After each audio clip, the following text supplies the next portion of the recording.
Ya, di pagi hari yang cerah ini kita masih di salah satu situs arkeologi yang juga sudah terdaftar sebagai situs cagar budaya di Kabupaten Bulukumba, yaitu tepatnya situs komplek makam Kareng Cidudayeng Mataram. Salah seorang bangsawan atau disebut dengan Kareng, Kareng Kajang atau Raja Kajang yang ke-6 yang memerintah di abad 19 sampai pertengahan abad 20. Ya, saat ini BPK Balai Pelestarian Kebudayaan Wilayah 19 sementara melakukan kegiatan ekskavasi penyelamatan dalam rangka pelindungan pada objek situs cagar budaya ini. Ya. Jadi ini merupakan tahapan kerja pelestarian, khususnya bagian pelindungan cagar budaya, di mana dari hasil kajian ekskavasi penyelamatan ini akan ditindaklanjuti untuk kegiatan pemugaran. Ya. Sebagaimana kita ketahui dalam Undang-Undang Nomor 11 Tahun 2010 tentang cagar budaya, pemugaran itu merupakan bagian pelindungan. Nah, mengapa situs ini perlu dipugar? Karena memang kondisi dari struktur makam pada kompleks makam Kareng Cidu ini memang sudah memprihatinkan. Artinya sudah ada beberapa indikasi kerusakan dan tentunya perlu segera dipugar. Nah, dalam proses pemugaran itu sendiri berbeda dengan bangunan non cagar budaya atau struktur non cagar budaya. Kita harus memastikan prinsip-prinsip pemugaran itu sejalan dengan kaidah akademik maupun prinsip-prinsip yang diatur dalam Undang-Undang Cagar Budaya. Maka dilakukanlah terlebih dahulu kegiatan ekskavasi penyelamatan guna mengidentifikasi aspek teknologi pembuatan dari struktur makam ini maupun untuk memastikan batas dari situs komplek makam Kareng Cidudayeng Mataram. Nah, dalam kegiatan ekskavasi penyelamatan ini salah satu hal yang penting atau prosedur penting yaitu perekaman data. Perekaman data dilakukan dengan berbagai macam bentuk, mulai dari perekaman data visual sampai perekaman data deskriptif tentunya. Dalam perekaman data deskriptif, anggota tim yang terlibat dalam kegiatan ekskavasi penyelamatan ini akan menuliskan atau mendeskripsikan pada lembar catatan lapangan. Jadi setiap tahapan ekskavasi, mulai dari proses pembuatan layout kotak, proses penggalian itu akan dicatat sedetail mungkin. Setiap temuan yang diperoleh dari kotak ekskavasi yang digali akan direkam keletakannya, akan dideskripsikan bentuk tinggalannya, termasuk di foto sebagai bagian dari dokumentasi visual. Nah, kembali pada kegiatan pendokumentasian secara visual ini tentunya sangat ditunjang dengan sarana prasarana yang digunakan. Karena ini terkait dengan rangkaian dari kegiatan pemugaran, maka pendokumentasian berbasis digital akan sangat membantu dalam kegiatan pendokumentasian tersebut. Nah, kali ini kita akan berbincang dengan salah satu anggota tim yang ditugaskan untuk pendokumentasian atau perekaman data visual di kegiatan ekskavasi penyelamatan di situs kompleks makam Kareng Cidudayeng Mataram di Kabupaten Bulukumba yang dilaksanakan oleh Balai Pelestarian Kebudayaan Wilayah 19. Ya. Jadi ini perekaman data visualnya itu sudah berbasis teknologi digital ya, Pak Ahmad ya. Pendokumentasian digital ini kan sangat tergantung dengan alat yang digunakan nih. Nah, pada kegiatan ekskavasi penyelamatan di situs Komplek Makam Karang Cidudai Mataram ini alat apa sih yang digunakan nih untuk pendokumentasian visualnya? Ya, biasa sebenarnya kita gunakan kamera digital, terus untuk area yang lebih luas itu kita menggunakan drone. Jadi drone itu kan kameranya sudah dilengkapi dengan GPS, jadi kalau kita memotret itu sudah letaknya sudah di di koordinat yang sebenarnya. Iya. Jadi dia menghasilkan gambar yang detail sekaligus terukur ya. Iya, betul. Nah, sekarang juga dengan kamera digital itu kan kita bisa menggunakan teknologi ini ya. Sekarang ada namanya fotogrametri. Di fotogrametri itu bisa menghasilkan, kamera sekarang itu bisa menghasilkan foto 3 dimensi dan itu terukur ya di. Ya. Dengan ketentuan harus ada skala pembanding paling tidak, atau paling bagus lagi kalau ada GCP-nya yang terukur dengan GPS ini apa? Geodetik ya. Iya. Oke. Berarti emang prosedur standar dalam kegiatan pendokumentasian, khususnya untuk kegiatan ekskavasi penyelamatan sebagai rangkaian dari kegiatan pemugaran ya, itu perlu melakukan fotogrametri gitu. Itu penting sekali sekarang fotogrametri, karena yang dulunya kita mengukur dengan manual, dengan adanya teknologi ini ya kita memasukkan kontrol poinnya dan skalanya sudah semuanya sudah terukur. Tapi lebar, tinggi. Ada enggak syarat yang harus dipenuhi untuk melakukan sebuah proses fotogrametri? Misalnya dari peralatan, berapa kali pemotretan diambil untuk sebuah objek dengan luasan sekian kali sekian. Apakah fotogrametri bisa cukup menggunakan handphone saja kah, atau memang harus kamera SLR gitu? Karena kan beberapa teknologi yang disematkan di smartphone untuk merek-merek tertentu sudah difasilitasi fitur fotogrametri. Nah, kalau kaitannya dengan kegiatan pelestarian cagar budaya ini, ada enggak syarat yang harus terpenuhi, alat, terutama alat yang digunakan, spesifikasi alat yang digunakan untuk fotogrametri? Dengan HP juga bisa, ya. Tapi ada beberapa HP juga pernah saya coba itu gagal, ada juga yang boleh terukur. Ya, terus untuk kamera digital itu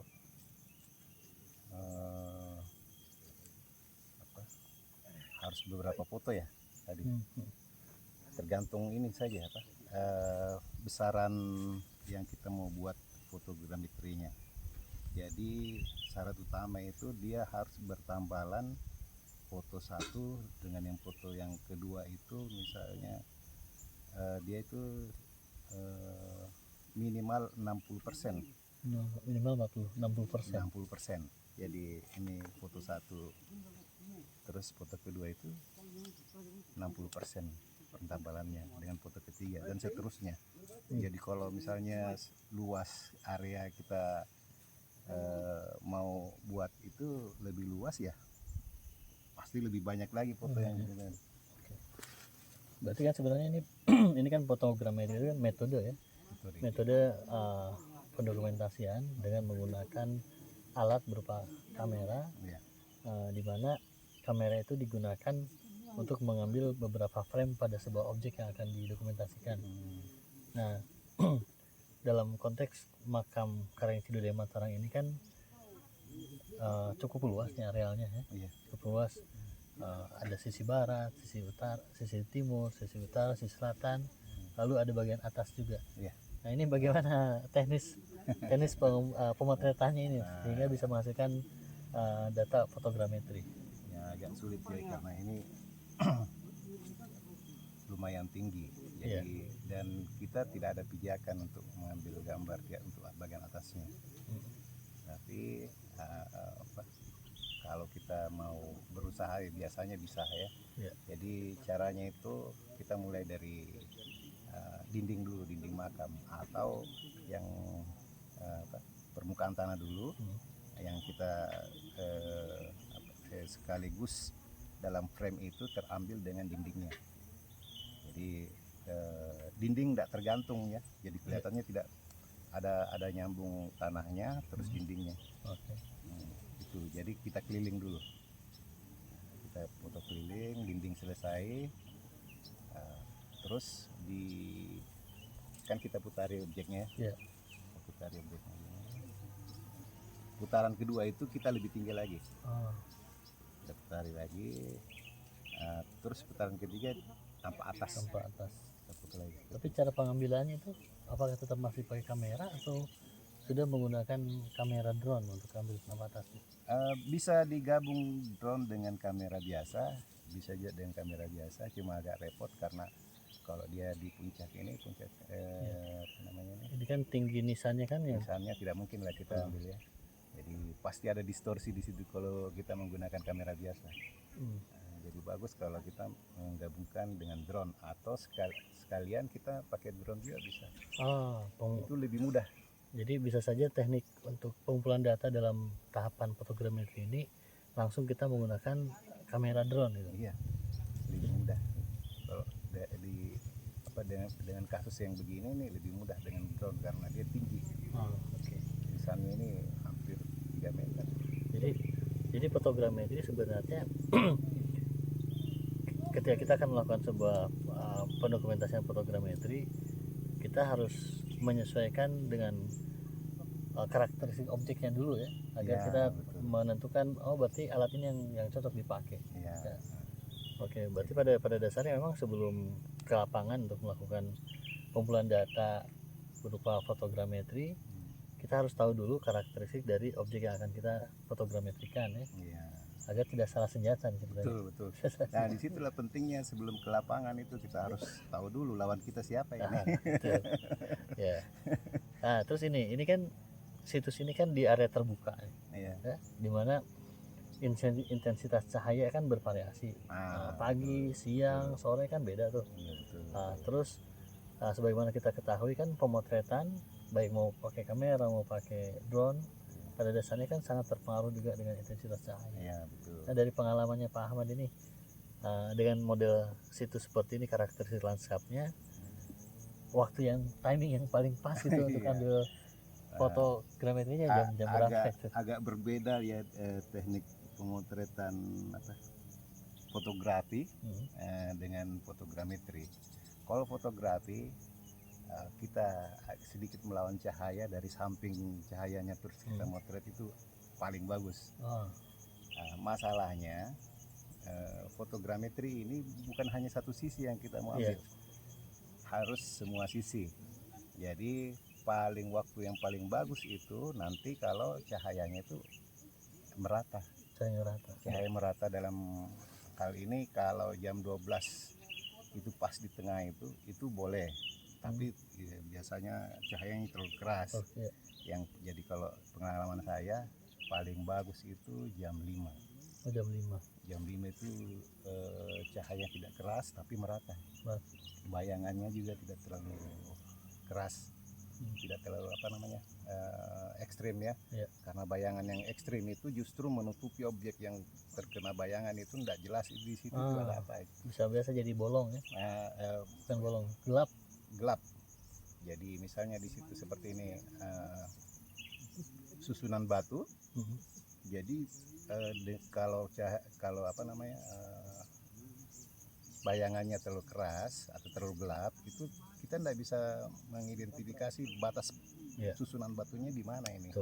Padahal tujuan fotogrametri adalah menghasilkan suatu dokumentasi objek cagar budaya yang bisa menjadi acuan kita dalam proses pemugaran tadi ya. Betul. Karena kita tahu posisi batu ini di sini, ukurannya sekian sentimeter. Kalau dulu kan dilakukan secara manual. Digambar secara manual. Lalu setiap apa batunya itu di label kan. Di label di nomor. Nah Ya. kalau dengan fotogrametri labelingnya nanti bisa di komputer tadi kan, artinya karena terukur tadi gitu, kita bisa hitung secara detail. Oh ternyata dinding barat ini ada 10 lapisan batu, ada sekian jumlah batu dengan ukuran batu masing-masing, panjang lebarnya sekian sekian ya. Iya. Berarti memang di aspek itu penerapan teknologi fotogrametri sebagai bagian dari perekaman data itu punya keunggulan ya. Jauh. dengan metode yang dulu yang kita pakai manual itu jauh. Kalau misalnya kita mau melengkapi lagi batunya dengan label sebelum kita foto, itu jauh lebih bagus lagi. Jadi kita tempelin dulu labelnya, terus kita pakai fotogrametri, itu sangat jelas kalau ini tempatnya di mana. Tapi kira-kira memakan waktu berapa lama itu proses pengambilan foto untuk kepentingan fotogrametri? Jadi kalau kita mau hitung perbandingan dengan manual dulu itu, kalau makam ini kita gambar dengan detail ini bisa makan waktu 3 hari ya, atau 4 hari, karena harus detail itu kita jadi persyaratannya karena kita gunakan untuk pemugaran. Iya, keaslian bentuk itu harus kita harus pastikan betul, ya. Nah kalau dengan fotogrametri paling 2 jam paling lama. Betul-betul sesuai dengan ya tujuan dari penggunaan teknologi digital ya, bagaimana efisiensi meningkat dalam proses bekerja dan produk yang dihasilkan juga lebih berkualitas ya, lebih presisi gitu. Lebih presisi. Nah, terus ini kan teknologi fotogrametri dengan menggunakan alat berupa kamera digital gitu. Nah, sedangkan kan fotogrametri kan pada dasarnya sama menghasilkan produk dokumentasi 3 dimensi. Nah, ada teknologi lain juga kan yang untuk bisa menghasilkan dokumen 3 dimensi, foto 3 dimensi, yaitu 3D scanner. Nah, kira-kira ini kalau perbedaannya nih dengan 3D scanner untuk menghasilkan dokumentasi 3 dimensi juga dengan kamera untuk fotogrametri, ini bagaimana nih ini perbedaannya? Atau lebih nyaman pakai yang mana itu? Jadi begini ya Pak, sepengalaman saya ya, dari segi akurat itu sangat akurat dengan pakai 3D scan, itu sangat akurat. Detil-detil ukurannya itu jauh lebih bagus dari kamera. Nah masalahnya teknologi itu peralatannya kan pertama mahal sekali, sampai ratusan juta. Jadi apalagi kalau teman-teman misalnya atau adik-adik mahasiswa yang mau belajar itu kan terkendala dengan itu. Saya yakin orang yang pernah melakukan atau dia sudah bisa membuat foto fotogrametri itu mudah sekali untuk mengoperasikan peralatan 3D scan itu. Jadi pertama itu mahal, terus yang kedua saya lihat ya selalu itu peralatan 3D scan itu dia lemahnya di kamera, resolusi kameranya. Resolusi itu kadang-kadang ada cuman sampai 5 megapiksel. Jadi pastilah kalau kita perbesar dengan tampilan tekstur kita perbesar biasanya pecah. Tapi menangnya di kamera digital itu kan sampai 20-24 megapiksel. Nah kalau kita perbesar juga kita betul-betul seperti foto yang terukur dan seperti melihat aslinya ya.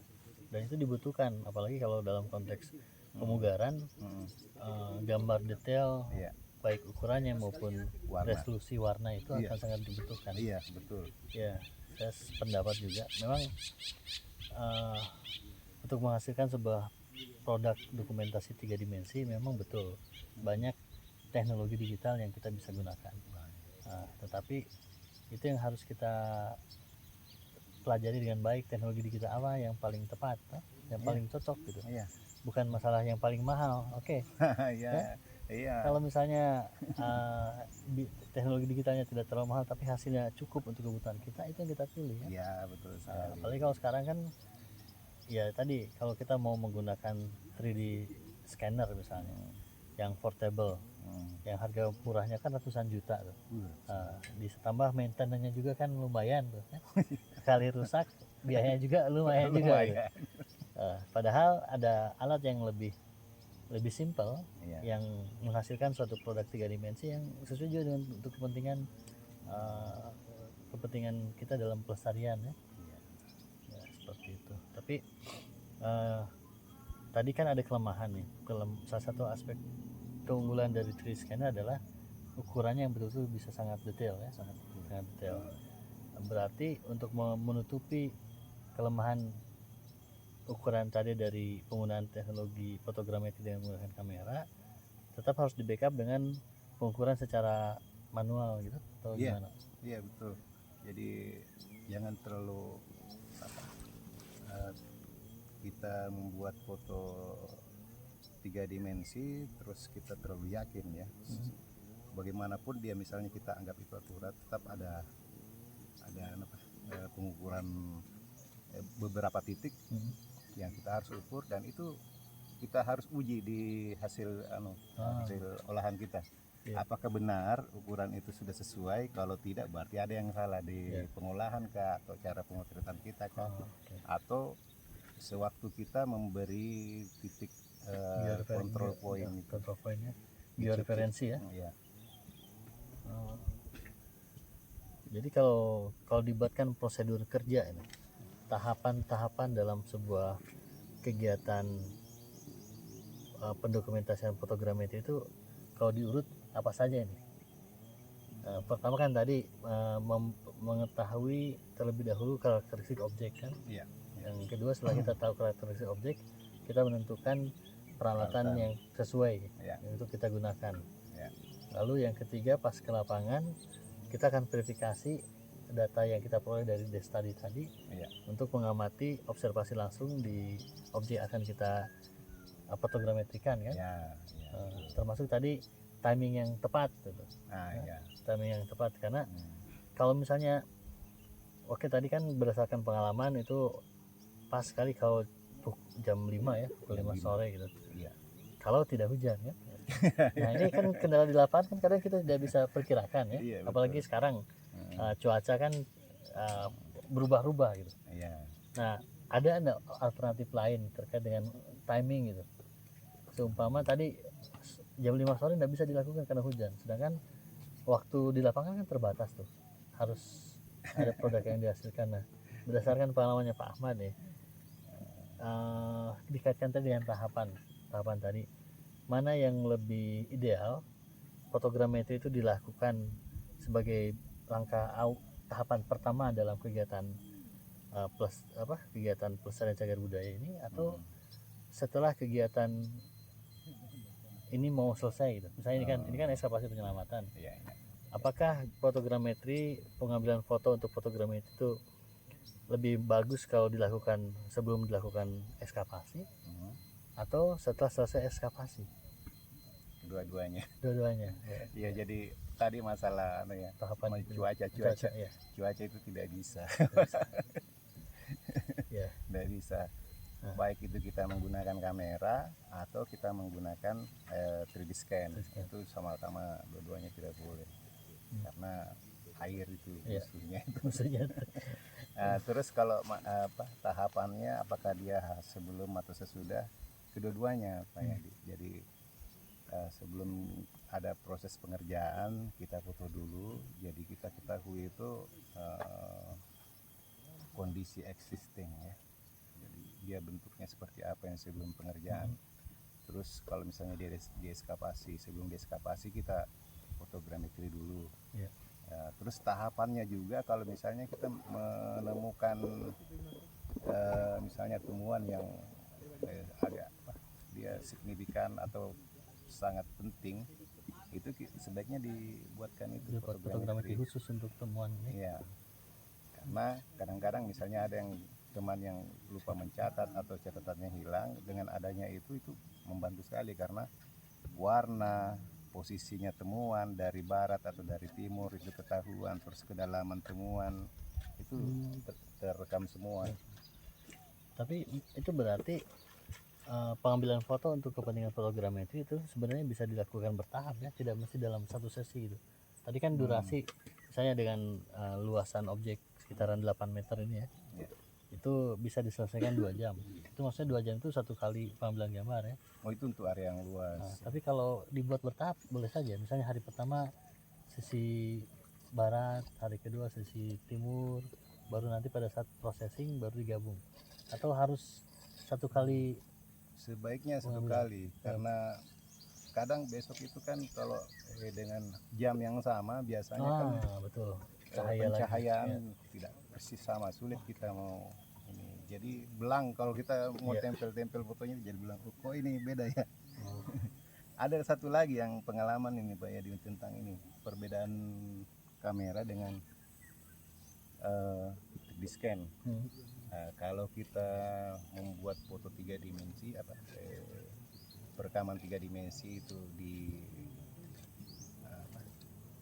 tempat yang misalnya kita harus dia selalu bergerak, misalnya objeknya itu di tebing dan di atas perahu, kita di atas perahu itu dengan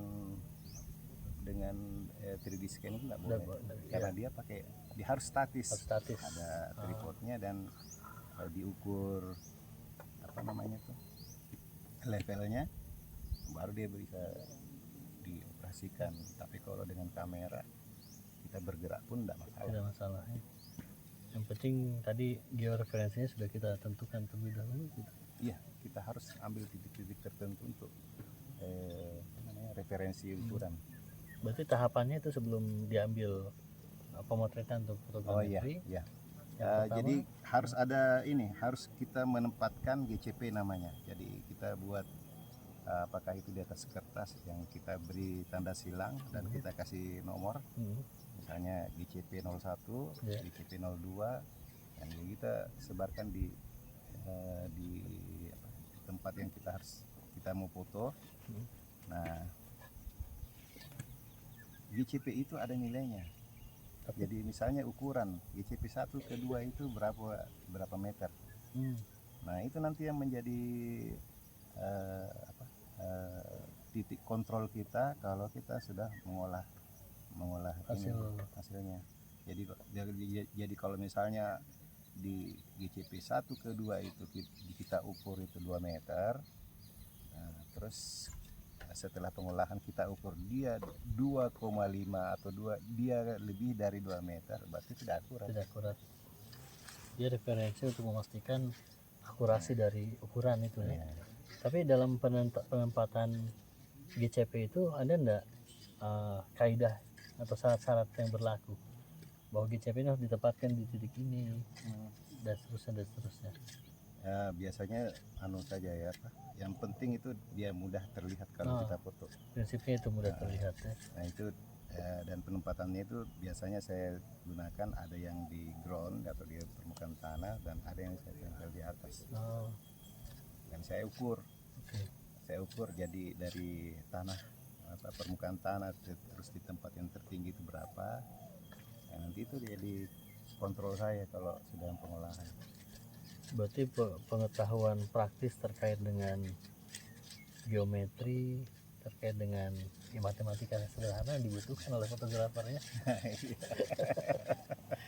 Ya karena tadi Pak, ya fotogrametri tidak akan maksimal hasilnya ketika presisi dari setiap ukuran yang kita dokumentasikan tidak tepat ya. Selalu ada titik kontrol untuk mengetahui apakah yang kita hasilkan ini akurat atau tidak. Harus selalu ada itu. Kalau tidak akurat lebih bagus yang gunakan. Tapi untuk memastikan bahwa hasil pemotretan di lapangan untuk kepentingan fotogrametri ini berhasil, berdasarkan pengalaman Pak Ahmad nih, hal apa yang perlu dilakukan agar pengambilan fotogrametri ini memang berhasil ketika diolah itu? Oh, Kan iya. biasa saya dengar juga pas diolah itu di processing gagal gitu. Nah ini gimana tuh untuk menghindari kegagalan itu? Apa itu kuncinya, harus pertampalan 60%. 60%. Iya. Dan yang paling juga, yang paling utama juga, terus mencoba, terus mencoba. Jadi kalau satu kali gagal jangan terus berhenti. Berarti sebenarnya memang butuh juga simulasi ya. Artinya kan kita akan moving ya, akan Iya. bergerak pada saat pemotretan. Iya. Berarti kita harus pastikan dulu dudukan pijakan kita pada saat pemotret itu pas ya, mengcover 60 tambalan tadi ya. Iya. Jadi berarti bisa nggak itu menjadi sebagai bagian dari satu prosedur. Jadi sebelum pemotretan dilakukan kita simulasi dulu begitu. Iya. Kita simulasi dulu bergerak untuk memastikan bahwa oke, alurnya sudah pas ini. Iya. Ya, itu kan bagian dari observasi ya. Iya. Observasi sebelum pemotretan. Setelah itu baru kita lakukan pemotretan dengan asumsi bahwa semua potret yang kita ambil itu sudah mengcover kebutuhan kita untuk fotogrametri. Oh iya, ada lagi Pak Yadi. Jangan memainkan zoomnya. Iya itu ini setelannya nih, setelan kameranya bagaimana nih? Jangan memainkan zoomnya. Jadi maksudnya sudah disetting Ya, statis kalau atau kalau kita misalnya menggunakan lensanya 35 mm, ya, pakai itu terus, dan jarak dengan objek harus stabil. nah itu Jadi gimana tuh? kalau saya motretnya 2 meter dari sisi kiri, dari sisi kanan juga harus motret seperti itu. Jadi misalnya ini objeknya ini, sejaga stabil ini posisinya 2 meter dengan lensa yang tidak saya ubah. White balannya settingannya gimana? ISO-nya ISO itu kalau tadi jam 5 sore itu berarti ISO-nya itu apa, tergantung saja apa, sama dengan cara kita kalau motret dengan teknik fotografi. Sama ya. Yang kalau mau aman pakai auto saja. Biar bisa. Iya, kalau yang kita tidak terbiasa pakai auto saja. Berarti memang harus dibuatkan alur pemotretan ya untuk Ya, yang penting itu jarak antara kita dengan objeknya itu harus stabil. ya, Kalau dan itu kita disesuaikan dengan kondisi lapangan juga ya. kan seperti ini kan agak repot. Itu tadinya.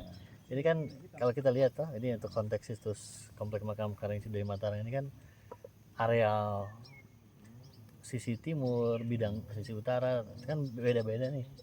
Belum lagi ada kawat. Iya, ada. Nah ini pagar. bagaimana nih mengatasinya ini? Iya. Itu ya harus itu, sebaiknya di dalam pagar. Kalau memang terpaksa di luar pagar boleh juga. Tapi di sela-sela pagar itu kita bisa ambil dari situ ya, dari sela-sela pagarnya juga bisa ambil dari situ. Ya, ini pertanyaan juga saya nih. Kan kalau dinding sih tidak masalah kita berputar kan. Nah ini untuk mengcover bagian atasnya itu. Nah, gimana ini. itu? Ini kan soalnya di dalam pagar makam ini kan terdapat beberapa objek makam yang ada gitu ya. Nah itu yang saya maksud tadi, itu yang tingkat kesulitan ini sebenarnya tinggi juga. Berarti dalam proses fotografi itu yang butuh inovasi, butuh kreativitas. Ya, dan pengalaman. jadi cara ngambilnya, kalau misalnya objeknya ini ya kita sudah keliling, nah, terus kan itu boleh bisa di stop dulu sebentar. Lupa kacamata tidak terasa panas. Saya kesana dulu Pak ya. Oke, terima kasih Pak Ahmad untuk obrolannya. Oke, tadi kita sudah ngobrol sama Pak Ahmad, salah satu tim dari BPK Wilayah 19. Terima kasih sudah berbagi mengenai teknik fotogrametri sebagai bagian atau prosedur penting dalam pelestarian cagar budaya. Silahkan bertugas kembali Pak Ahmad. Terima kasih. Ya. Sampai jumpa di obrolan selanjutnya. Salam arkeologi, kunjungi, lindungi, dan lestarikan cagar budaya Indonesia.